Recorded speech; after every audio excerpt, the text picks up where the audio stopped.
I'm Rick Smith, and this is Labor History in 2.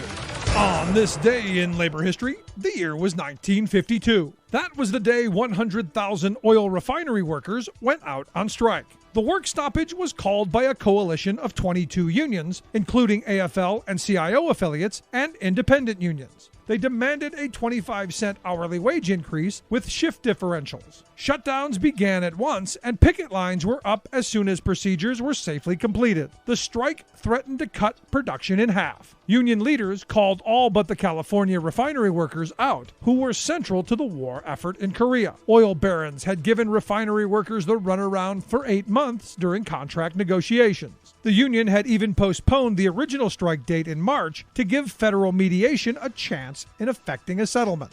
When this failed, President Harry Truman brought the case to the Wage Stabilization Board, which issued a ruling favorable to the industry. 80 companies demanded separate hearings for all 200 bargaining units involved. The union wanted one hearing for all. Even after this victory for the oil companies, they then refused to attend the hearings. When the board threw up its hands in mid-April, the new strike deadline was set. 8 days into the strike, the board ordered oil workers back to work, which they flat out refused. The oil workers union stated, quote, "Strikers are fighting against a stacked deck. If corporation executives are permitted to ignore workers' needs, then to manipulate the government so the right to strike is denied, collective bargaining will be destroyed." The board then set a 15-cent an hour wage cap and shift differentials.